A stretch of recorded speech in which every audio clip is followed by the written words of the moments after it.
Welcome to IPTV. Malkajgiri police commissionerate పరిధిలో భారీ cyber మోసం వెలుగు చూసింది. సైబర్ క్రైమ్ పోలీసులు కాల్ సెంటర్ నిర్వహిస్తున్న గ్యాంగ్ ను ఛేదించి 8 మందిని అరెస్ట్ చేశారు. నాగోలుకు చెందిన గుర్రం నవీన్ చందర్ అనే అధ్యాపకుడు ఆన్లైన్ పెట్టుబడి మోసంపై ఫిర్యాదు చేయడంతో పోలీసులు దర్యాప్తు చేపట్టారు. బిఆర్సీ బార్క్లేస్ పేరుతో వాట్సాప్ గ్రూప్ ద్వారా నిందితులు ట్రేడర్లుగా నటించి నకిలీ ట్రేడింగ్ ప్లాట్ఫామ్లలో పెట్టుబడి పెట్టేలా బాధితుడిని ఆకర్షించారు.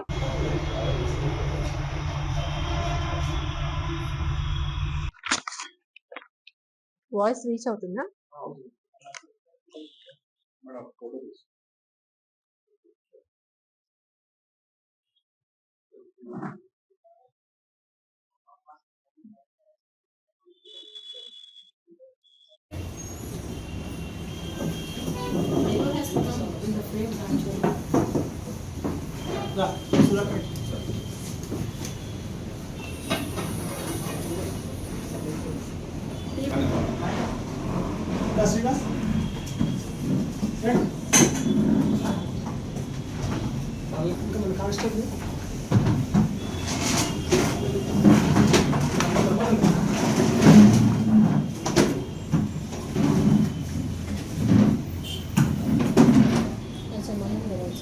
Yes.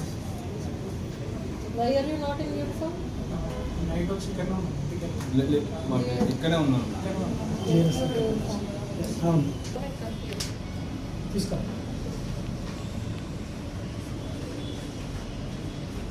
శ్రీరామ్ ఇంకా మనం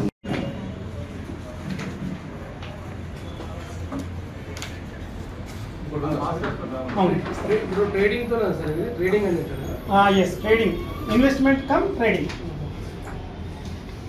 అధిక లాభాలు వస్తాయి. మనిషికి ఆశ అవసరం కానీ అత్యాశ అవసరం లేదు. ఎక్కువ చాలా మంది తీసుకురండి. క్యాబ్ తీసుకురండి.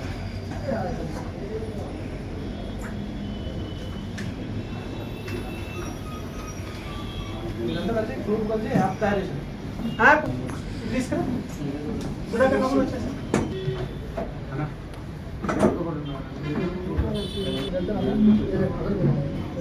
వచ్చినట్టుందా సార్ ఒక్కసారి చూడండి.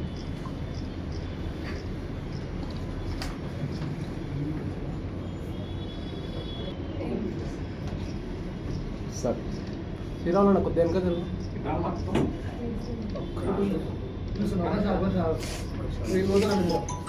తీసి పంపిస్తాను.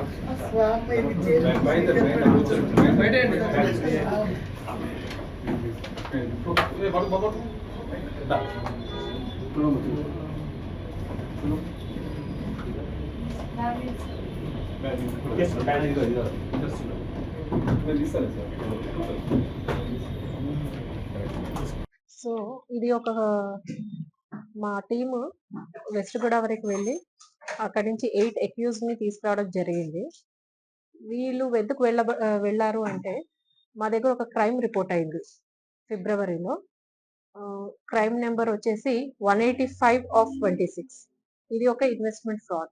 ఇందులో కంప్లైనెంట్ 36,30,010 రూపీస్ లాస్ అవుతాడు కదా. సో అందులో అతను కొన్ని ట్రాన్సాక్షన్స్ లో 4 అకౌంట్స్ కి ఆ అమౌంట్ ని పంపించడం జరుగుతుంది. వన్ ఆఫ్ ది అకౌంట్ ని మనం వెరిఫై చేసుకుంటూ వెళ్తే ఫస్ట్ లేయర్ లో మనకి ఒక అక్యూజ్ దొరుకుతాడు.